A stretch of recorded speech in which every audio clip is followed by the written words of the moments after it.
Welcome to Sean Thinking Out Loud. I'm Sean, the super gringo, legal immigrant living in Brazil, writer, teacher, veteran minded. Not here for slogans, here for clarity. On this show, we test ideas in public: faith, history, free speech, culture, and common sense. If it's messy but important, it's on the table. I'm not a seminary professor, but I've studied hard, written books, and I respect receipts more than hashtags. You'll get calm arguments, real sources, and the occasional dad joke that stings a little. What you can expect: straight talk, no jargon. Evidence before outrage, spaced for honest disagreement. Practical takeaways you can use at home, work, and church. If that sounds like your lane, hit follow, share the episode, and let's start thinking out loud together. Let's get to it.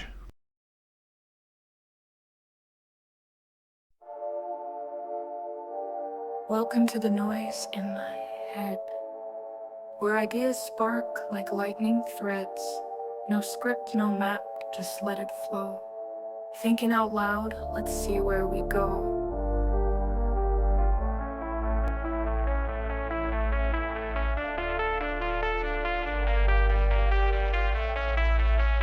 Welcome to the noise in my head, where ideas spark like lightning threads. No script, no map, just let it flow. Thinking out loud, let's see where we go.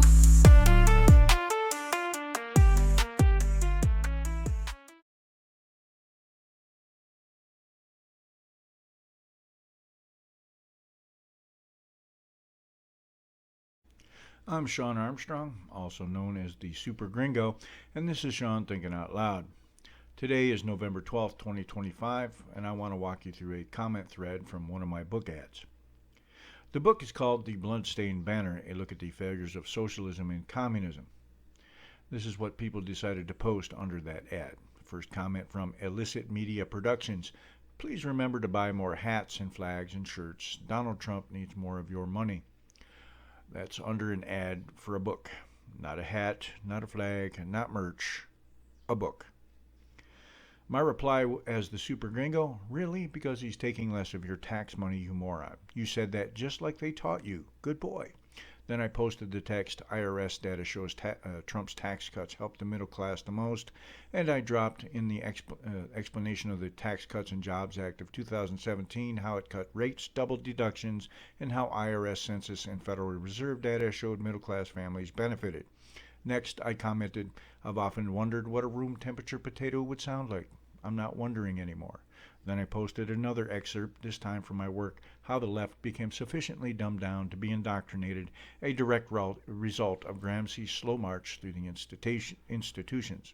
I laid out the argument about cultural hegemony, education, media, and how critical thinking is replaced with indoctrination. After that I wrote, and yet not a critique of the book because you didn't buy it, or a counter to anything in it because there is none. Still no engagement with the actual content. Just noise under an ad. Then he responds, my friend, you have a wonderful opportunity to enrich a man, God, and make this country truly great again. All you need to do is simply give Donald Jesus Christ Trump all of your money. And he can be the richest man in the world, yes. Just buy this man's hats and Bibles.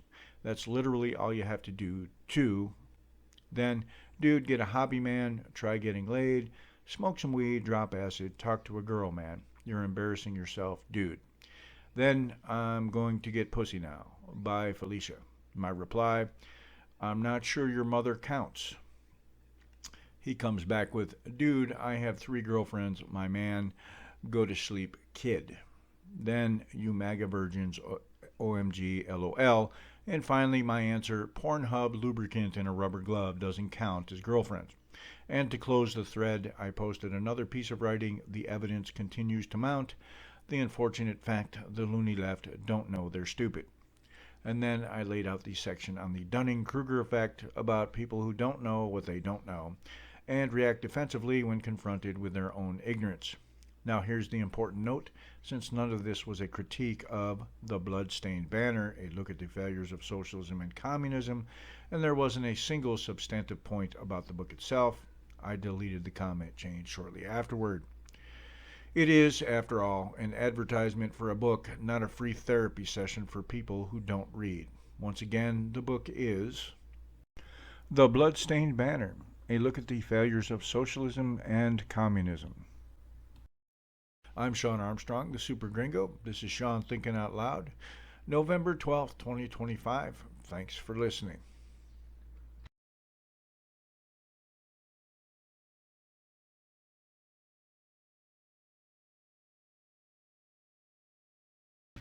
You're listening to Sean Thinking Out Loud, and today I'm going to say something you're not really allowed to say out loud. Women abuse men too. Not never, not rarely, not once in a blue moon, a lot more than most people want to admit. I'm not saying women aren't abused. They are. Badly. Often.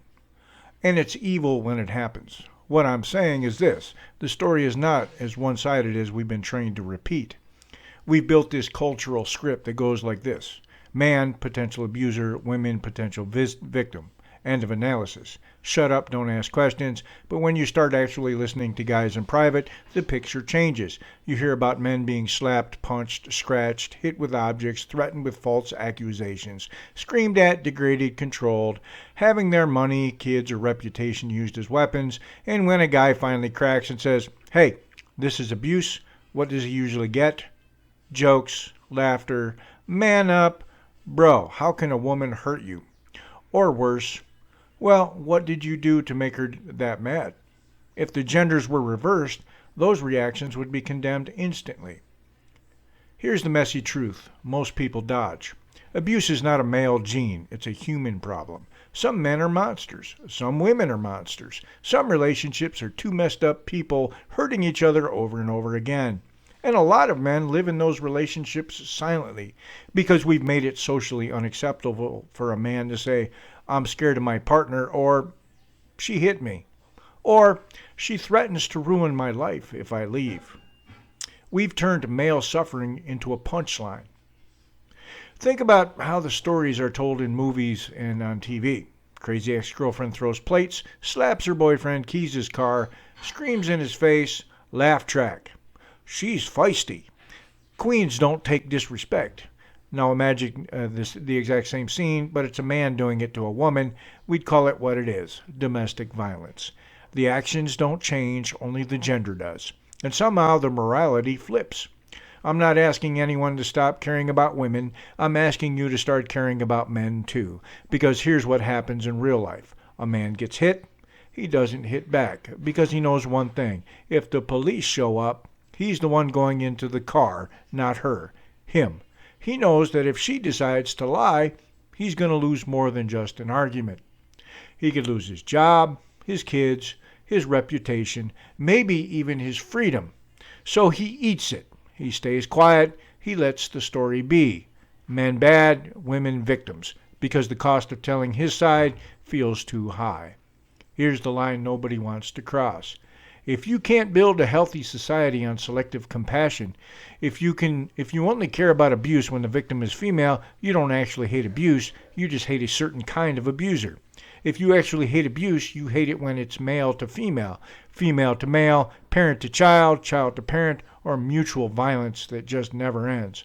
Abuse is abuse, no matter what plumbing somebody has. So what I'm saying maybe we stop laughing when a woman throws something at her boyfriend. Maybe we stop cheering when a girl says, "I'd key his car. I'd slap him if he looked at another woman. I'd ruin his life." Maybe those jokes are not actually jokes to the man living with that every day. Maybe when a guy finally admits, "My girlfriend hits me," we don't call him weak. We call it what it is: wrong. And if you're a man listening to this right now and this is hitting a little too close to home, hear me clearly. You're not less of a man because somebody is abusing you. You're not weak for wanting peace in your own home. You're allowed to say, "This is not okay." You're allowed to leave. You're allowed to get help. You are not a prop in somebody else's rage therapy.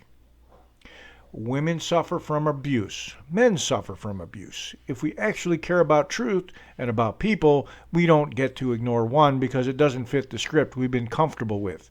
Abuse is not a gender issue, it's a character issue. And until we admit that, a lot of men will keep suffering in silence right in front of us while we pretend they're invisible.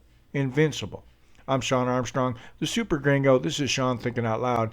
And if that made you uncomfortable, good. You were meant to think about it.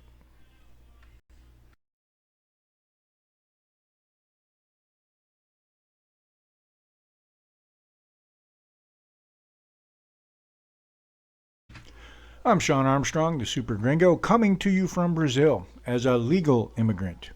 Keyword there, legal. Which is hilarious because for some reason I keep getting lectured by loony leftists in the United States about illegal immigration. You can't make this up. See, here's my situation. I actually moved to another country. I did the paperwork. I dealt with the bureaucracy. I sat in the offices. I paid the fees. I'm married to a Brazilian woman, and right now she is going through the U.S. visa process so she can visit the United States with me. We've got forms, supporting documents, proof of income, background checks, appointments. We are living the thing that these Twitter revolutionaries pretend to care about: real immigration. And yet, the same people who have never filled out a single immigration form in their lives look at me and go, "You don't understand. No human being is illegal." Really? That's your line?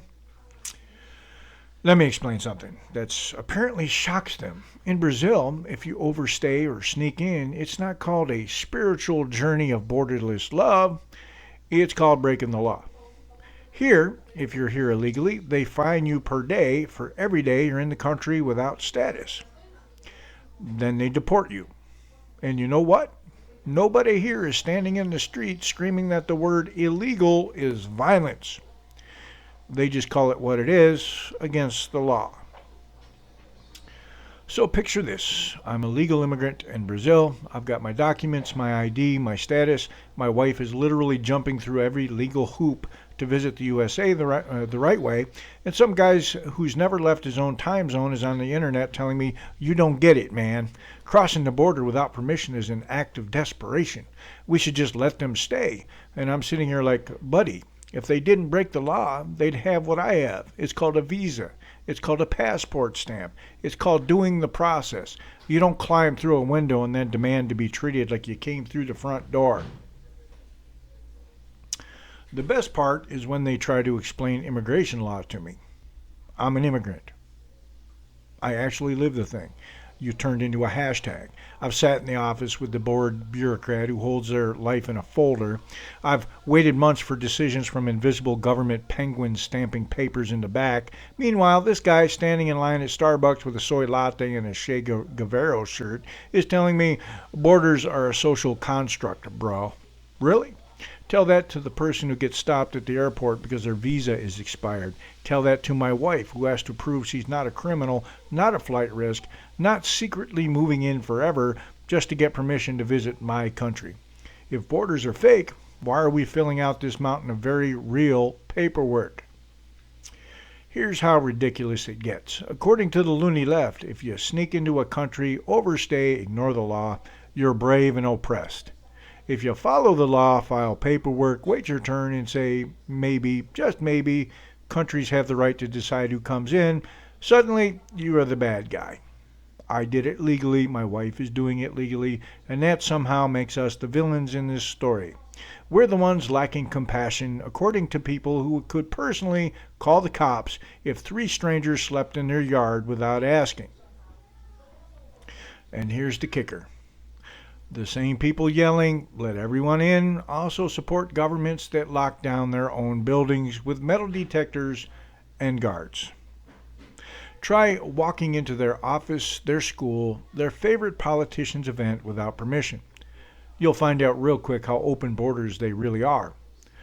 Apparently, walls are fascism when they're on the border, but perfectly fine around the things they care about. I don't hate immigrants. I am one. I don't hate people trying to build a better life. That's literally what I did. What I can't stand is this cartoon level thinking where laws don't exist, words don't mean anything, and the only moral position is to scream, "No human is illegal," while waving a sign and doing absolutely nothing to fix the system for people who actually follow the rules. Because here's the truth that drives me insane. If you reward illegal behavior and punish legal behavior, you don't get justice, you get chaos. You get compassion. You don't get compassion, you get a giant middle finger to everyone like my wife who is doing it the right way.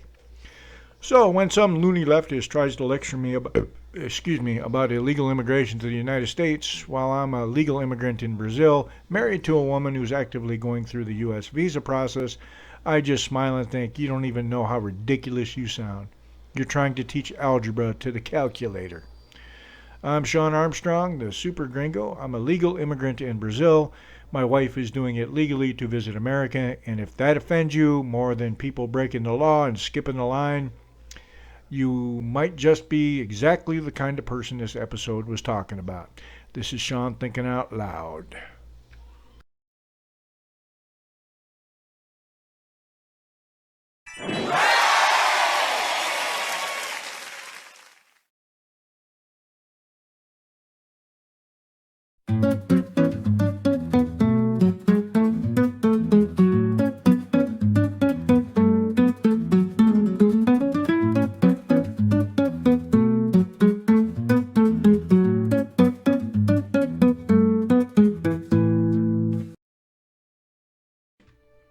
In 2005 and 2006, Ramadi, Iraq was one of the deadliest cities on earth. For one infantry platoon, Viking 2-1, it became the center of their world and the gravity they could never quite escape. Hi, I'm Sean Armstrong. I'm a Ramadi veteran and I wrote the Ramadi Trilogy.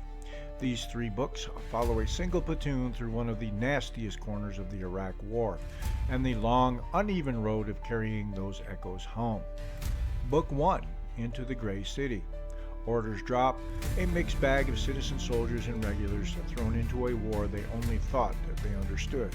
Staff Sergeant Holt just wants to bring his men home. Lieutenant Grant is fresh out of ROTC and hungry to prove himself. Lowe hides a collapsing life behind reckless bravado.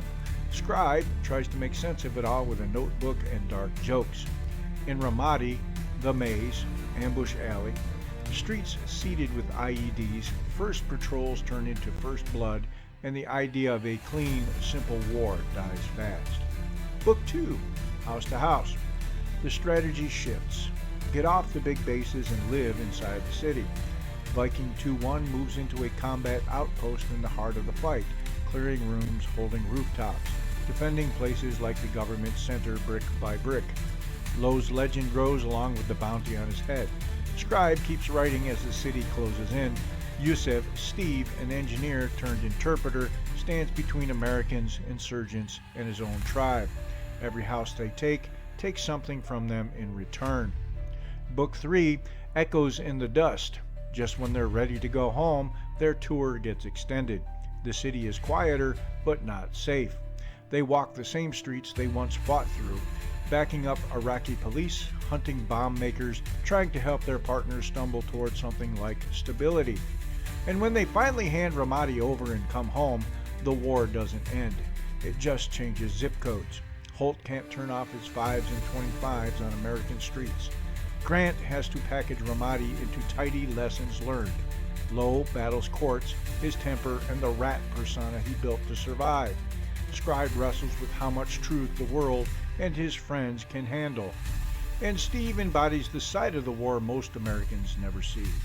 The Ramadi Trilogy is gritty, darkly funny, and unflinchingly human. It's not what flawless heroes or clean narratives. It's about a platoon trying to survive, what the city takes from them house by house, and what they carry home in the dust and in their heads. You can get the Ramadi Trilogy now on Amazon, Amazon Kindle, Google Play, and as an auto-narrated audiobooks.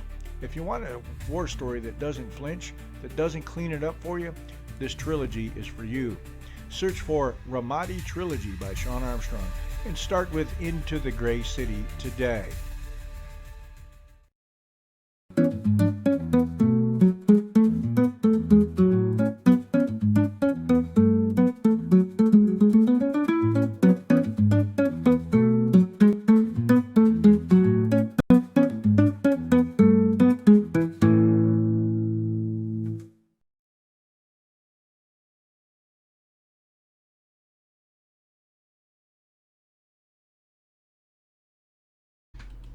You're listening to Sean Thinking Out Loud. I'm the Super Gringo, and today we're going to talk about the latest bombshell that, surprise, doesn't actually say what people claim it does. So here's what actually happened.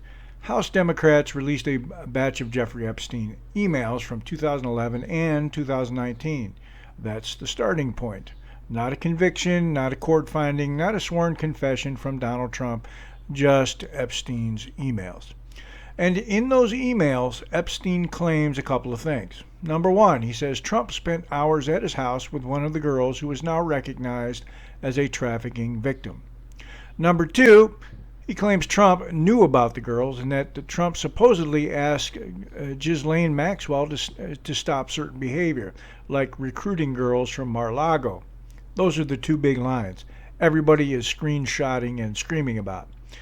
Now, here are the key words in all of this. Epstein says these are Epstein's own statements and private emails.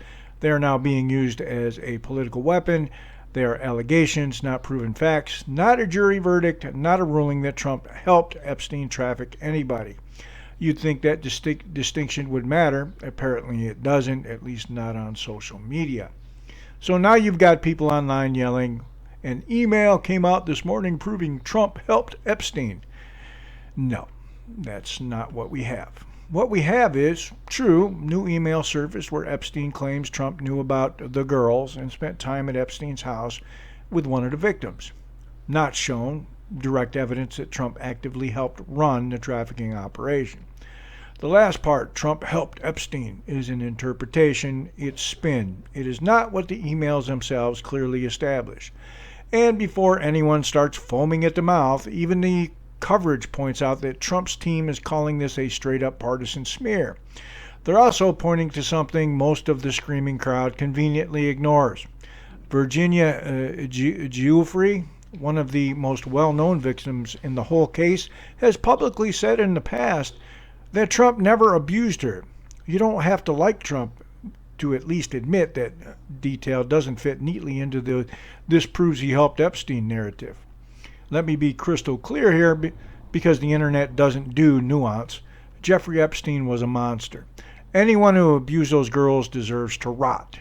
But saying Epstein wrote an email saying Trump knew about the girls is not the same thing as saying that this proves Trump helped Epstein.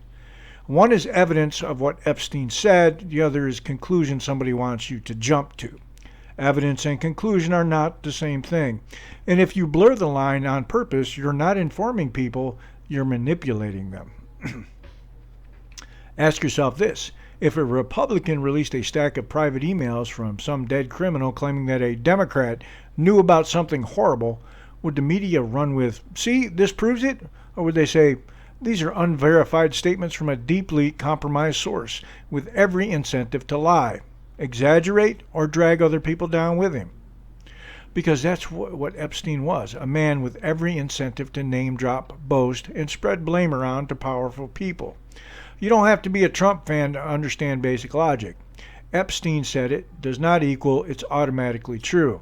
Now, none of this means Trump is a saint or that we have to like him, vote for him, or defend him. What I'm saying is if you're going to claim someone helped a sex trafficker, you'd better have something stronger than, look, here's an email where the trafficker said so. Where are the corroborating witnesses? Where's the paper trail? Where's the sworn testimony? Where is literally anything besides Epstein's own words? Right now, what we have is this, a disgraced predator in private emails trying to manage his image in relationship with powerful people. A political party and a media machine more than happy to weaponize those emails right in the middle of an election cycle. That's not justice, that's opposition research. So here's the bottom line. If you say, new emails show Epstein claimed Trump knew about the girls and spent time with one of the victims, you're being accurate. You're quoting what's actually there. If you say, these emails prove Trump helped Epstein, you've left the world of facts and entered the world of fan fiction.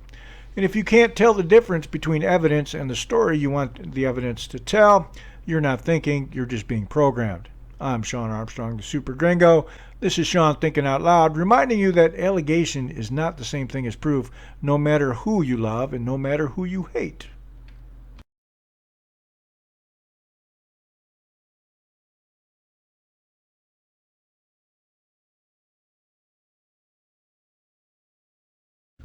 I'm the Super Gringo, and this is Sean thinking out loud. Today's thesis is simple. Some factions on the modern left are acting like hall monitors with brass knuckles, then accusing everyone else of being the problem. They enforce conformity, punish dissent, and call it justice. That's not debate, that's intimidation. Let's break it down. Historically, the SA, the brown shirts, were the street enforcers of an ideology: intimidation, mob pressure, silencing opponents. Modern pattern we're seeing from certain left activists. Deplatforming speakers instead of defeating arguments. Shoutdowns and physical disruption dressed up as harm reduction. Career threats and doxing for the crime of having the wrong opinion. Property damage and mob scenes that magically become mostly peaceful. We've watched this on campuses and in the streets. The tactic is the point. Scare people into silence so only one voice remains. Then comes the projection. The same groups who shut down events, mob venues, and celebrate firings will turn around and shout fascist at the people they just silenced. That's a psychological shield. If I label you the monster, I never have to look in the mirror. It also gives moral cover. We're not intimidating, we're protecting. From what? From your opinions. On social media, the labels fly: Nazi, extremist, dangerous, and suddenly we're not arguing policy, we're playing word grenade dodgeball. Platforms supercharge this. Cancel campaigns swarm first, ask questions never. Dog piles extract apologies, retractions, and job losses, proof not required. Algorithmic echo chambers reward the loudest outrage, not the strongest evidence. It's not persuasion, it's punishment theater. And it works precisely because people fear being the next target. We're now so polarized that each side sees the other as an existential threat. When you believe the opposition is evil, almost any tactic feels justified. Yes, there are extremists on both ends. We've seen riots dressed in different colors. But here's the point of today's episode. If you claim to defend democracy, you don't get to silence it. If your strategy requires fear, you're not the good guys. Normalize intimidation and you don't get a vibrant republic, you get retaliation cycles. My mob today, your mob tomorrow, until institutions feel pointless and the loudest faction wins. That's a short road to fragile elections, cowed media, and citizens who self-censor. And once people stop speaking honestly, problems don't disappear, they fester. Argue the idea, not the person. Let the other side speak, then beat them with better evidence. Refuse mob logic, even when it helps your team for 5 minutes. No more projection. If your tactics look like the thing you hate, stop. Free speech isn't a reward for correct opinions. It's the ground rule that lets a diverse country stay one country. If your politics need intimidation to survive, they're not strong, they're brittle. And if your first instinct is to call everyone else brown shirts, check that your own hands aren't carrying the armband. I'm the Super Gringo. This is Sean thinking out loud.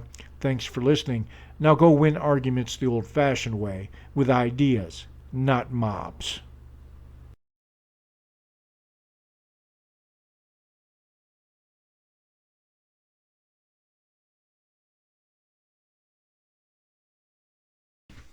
Are we shocked? They found the president's name in the Epstein files.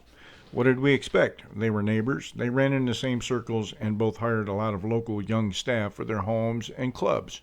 Like most neighbors, they grabbed a meal now and then. No big deal. Thank God for Trump. A post to attempt to disparage Trump on a Grumpy Farmer video. You remember Grumpy Farmer. He had just finished his harvest. Now, here comes the Grumpy Farmer reply. It wasn't in the files, and think about it. If it was, why didn't it come out the last 3 elections? Tim Burchett moved it to put it all on the floor. Democrats blocked it. That pretty much kills the story. Okay, let's slow this down and deal in what's actually on paper versus the spin. 1, Democrats packaged emails and pushed them out. These are Epstein's words in private emails, allegations, not a criminal finding. 2, a key line says a victim spent hours at my house with Trump. Initial versions redacted the victim's name, standard practice to protect identities. But everyone knows who's being referenced: Virginia Giuffre. 3. Virginia Giuffre's own public statements for years. Trump never abused her. Period. You can hate Trump and still read that sentence correctly. 4. These aren't truly new in the sense of proving a fresh crime. They're resurfaced emails now being re-weaponized for headlines.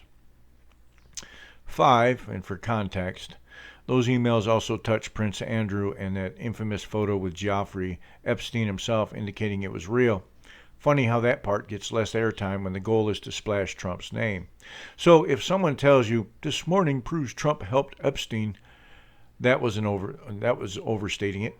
What do we have? Emails where Epstein claims Trump knew about the girls and that he spent time with one victim.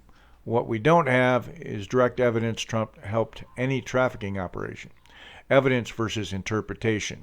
Learn the difference. And for the folks sobbing, "Why is the name redacted?" Because that's what you do with victims. Also, because the woman involved has publicly said he did nothing wrong. But hey, re-release some old emails with fresh redactions and watch the room temperature potatoes think they discovered Atlantis. Here's the bottom line. Familiar names show up in old files when you move in the same zip code and the same social calendar. That doesn't equal guilt. It equals gossip material for people who can't tell the difference between a document and a conviction. Meanwhile, out in the real world, corn and beans moved, markets opened, families got paid. Thank God for Trump.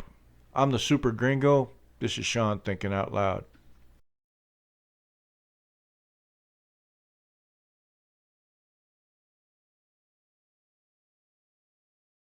Trying to think of a cool story Jimmy would remember. Problem is my memory's shot. 11 IEDs will do that to you. So here's one Jimmy wasn't in on, but a certain XO definitely was. Tank Table 8 old 105mm days. I knew every target and every engagement by heart. Why? Because I've been hot seating all day, jumping tank to tank, loading for half the company. Short-handed circus. 2-second load times. I could sling 105 like a short-order cook. Now it's the tank commander's engagement, defensive. That one's 2 rounds. Pretty sure it was 2 rounds. Anyway, TC gives the fire command. Driver move out. Driver stop. On the way. Boom. Casing pops. I slam the next one in. I'm 6'1", so I'm standing out the loader's hatch, spotting impacts without even using the seat. Gun goes off again. Miss. He's already over time, so my part's done. I sit back down in the loader's seat like a church mouse. Lieutenant looks over, red already rising like a thermometer. "Specialist, what are you doing?" I said, "You get 2 rounds, sir. You fired your 2 rounds and you missed." Lieutenant turns full tomato. "You keep loading rounds in that gun until I tell you to stop." I look at him. "Can't do that, sir." He barks, "Why not?" I go, "You didn't say please, sir."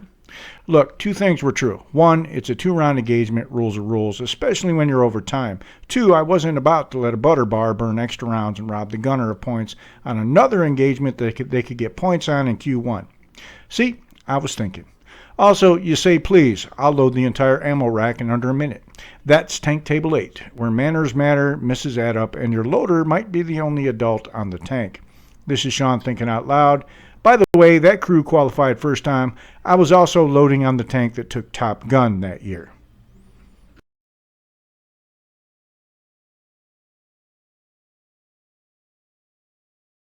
People are still posting like this wasn't blatant lawfare. So let's spell it out. Democrat strategist Lis Smith, party insider, longtime Buttigieg advisor, goes on TV and basically says out loud what a lot of us have been saying for years. The full court press to prosecute and convict Trump in New York was part of a larger resistance strategy. Translation, it wasn't just about justice, it was also about politics. Here's the simple reality. From 2017 onward, the resistance ran on Stop Trump, impeachments, investigations, and then criminal prosecutions. Smith's own framing admits that what many suspected, law became a tool in the political war.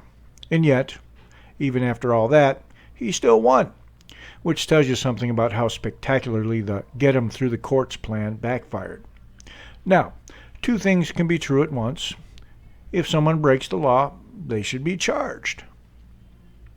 Weaponizing the law to achieve a political result destroys trust in the system. If your goal is convict the opponent rather than apply the law evenly, you don't have a justice system. You have a strategy department wearing robes. Smith reportedly called the Bragg prosecution a bone-headed move. That's not exactly a vote of confidence. It reads like what it looks like. Throw everything at the wall and hope a conviction becomes a campaign ad. Meanwhile, the public is left asking the obvious. If the case was airtight, why did it look like a political timing play? If the standard was neutral, why did enforcement feel selective? This isn't about liking Trump or hating Democrats. This is about rules. Same rules for everyone. Applied the same way. No matter who you voted for. Because once you normalize lawfare, it doesn't go back in the box. It becomes the blueprint for the next faction in power. So here's the standard I'm asking for. Evidence first, not we need a scalp, but we have a case. Equal enforcement, not our side gets warnings, your side gets handcuffs. No political clocks. If it only matters in an election year, it probably isn't about justice. Own your tactics. If you've been running a resistance strategy through the courts, say so, and stop pretending it's pure. Lis Smith's comments didn't just say the quiet part out loud, they confirmed why half the country stopped trusting the referees.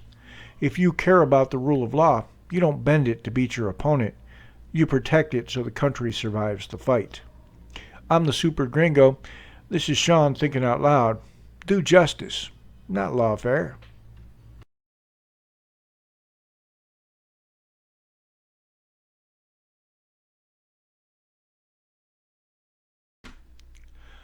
You mean to tell me they could leak a fake dossier for years, but somehow they can't leak a single actual crime if there was one?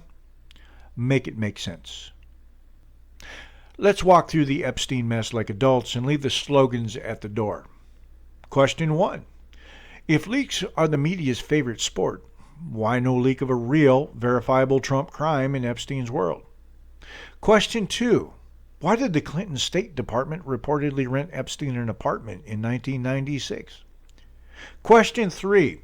Why did the Democratic Party sit on Epstein-related lists for 4 years and not release them, then act shocked now? Question 4. If the goal is transparency, why redact names people themselves have already spoken about publicly, only to re-release the same emails for the 10th headline? And question 5. Why is he won't release the files treated like proof of guilt instead of a talking point? Let's be clear on the timeline after 2020. 2021, Ghislaine Maxwell convicted of sex trafficking and conspiracy. 2022, Maxwell sentenced to 20 years. 2023, DOJ Inspector General says Epstein died by suicide. Remember, Epstein died in 2019, so he wasn't under investigation in 2021 or through 2024. His associates were.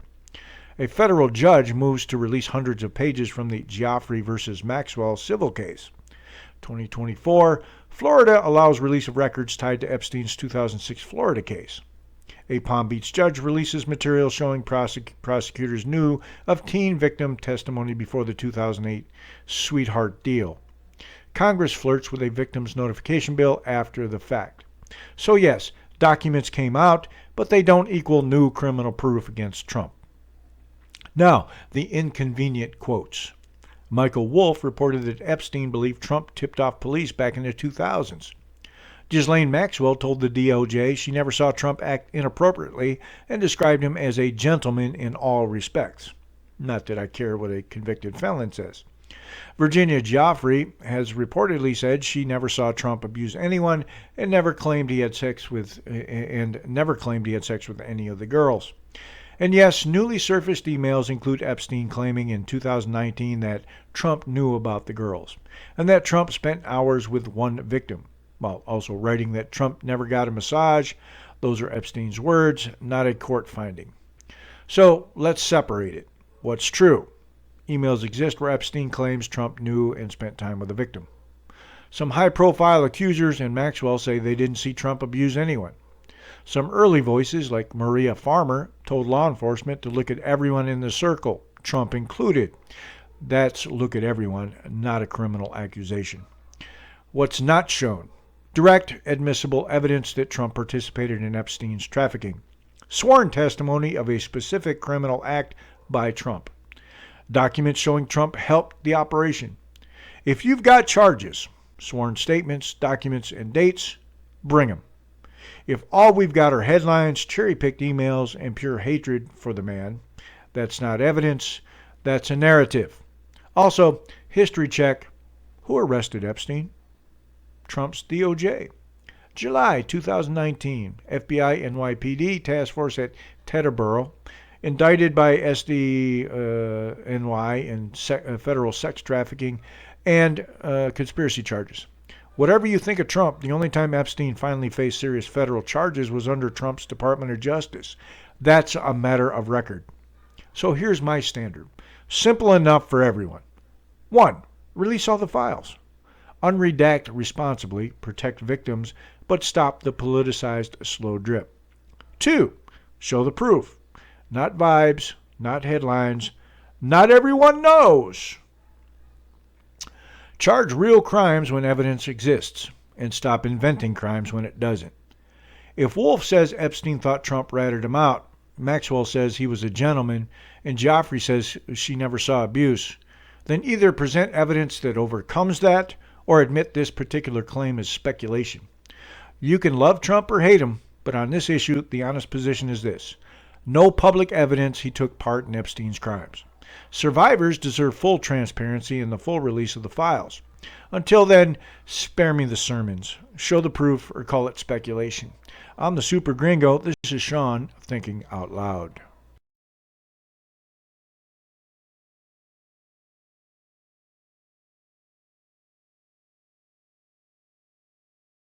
That's right. Guess who's back in Facebook jail? Apparently, on that platform, you can call strangers racist, fascist, even Nazi.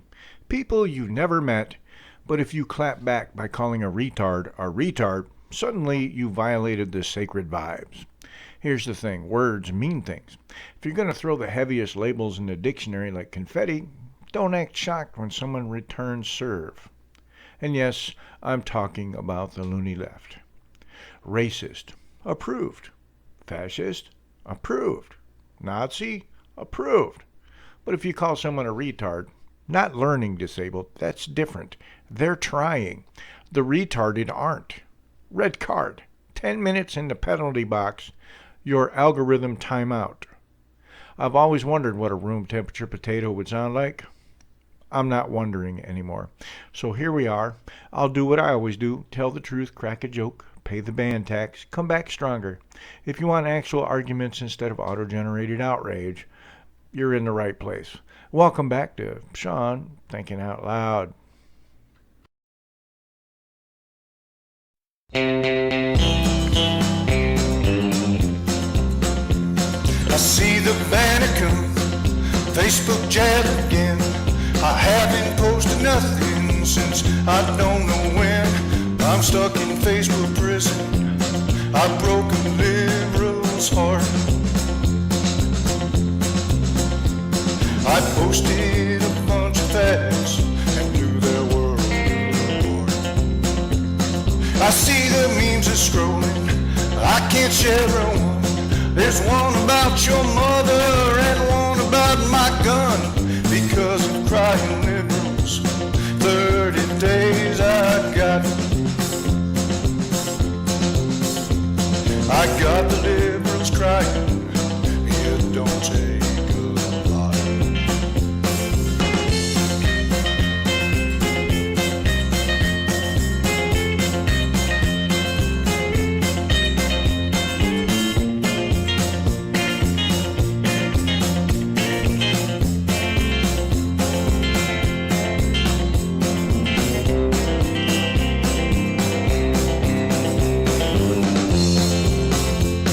I bet there's liberals reading, screaming at the screens, using words like Nazi, Hillary's their queen. They drink their soy lattes and watch their CNN.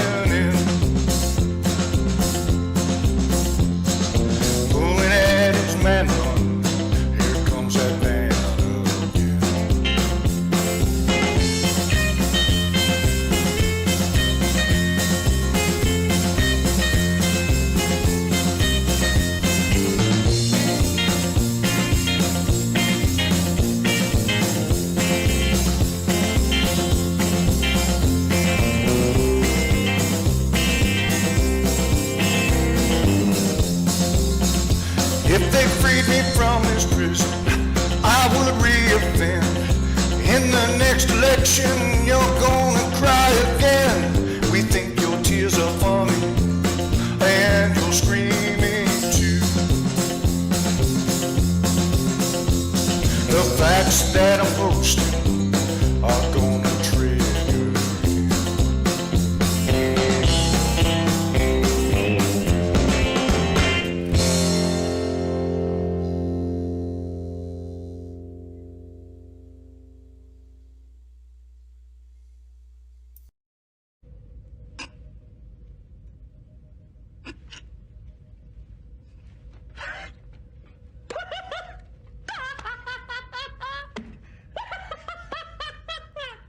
Data.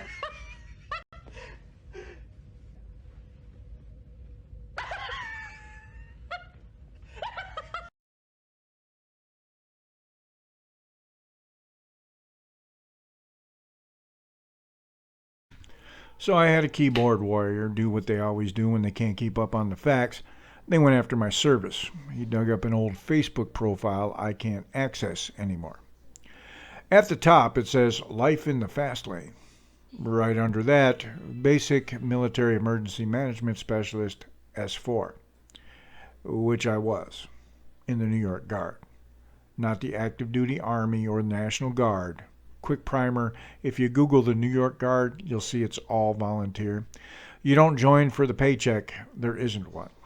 You spend your own money to show up, train, and support. Good bunch of guys. It's not federal or state military, it's a state defense force, and it fills real gaps when needed. Now, our internet hero circled S4 Emergency Management and yelled, "Disc jockey!" Couple of points. First, logistics and emergency management save lives. Ask anyone who's been downrange. Ammo, fuel, med, comms. If the desk fails, the field fails fast. Second, keep scrolling, champ. The same profile lists infantry, then armor, then karate instructor, then author. I've worn more than one hat, and I'm not shy about it. Did I serve in the New York Guard and not the Army? I served in both. Did I do emergency management S4? Yes, accurate. Does that make me less than? No, it makes me useful where I was assigned to be useful, and for the record, the guy throwing shade has never served anywhere. So forgive me if I don't take tactical advice from someone whose closest brush with service is a Call of Duty loadout.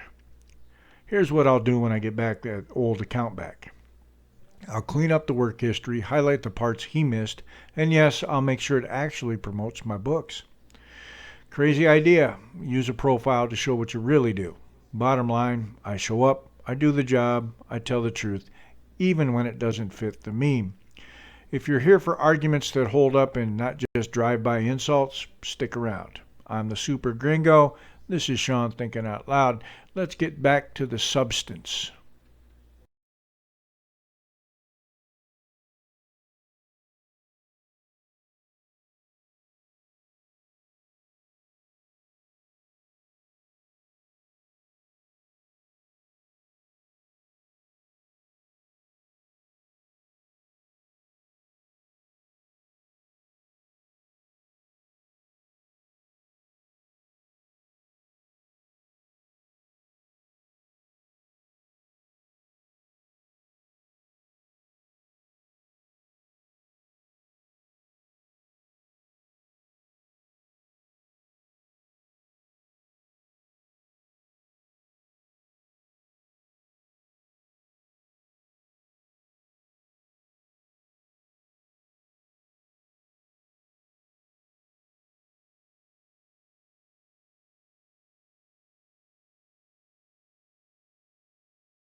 That's a wrap for Sean Thinking Out Loud. I'm Sean the Super Gringo. Thanks for hanging in and thinking with me.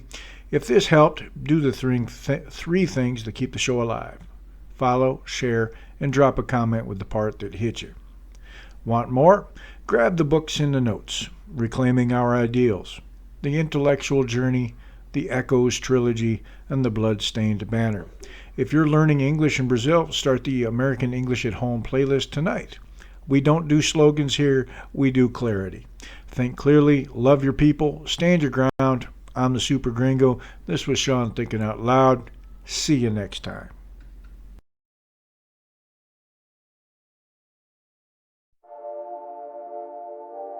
Welcome to the noise in my head, where ideas spark like lightning threads. No script, no map, just let it flow. Thinking out loud, let's see where we go.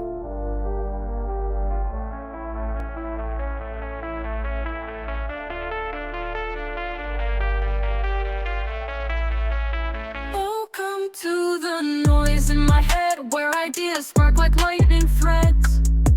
No script, no map, just let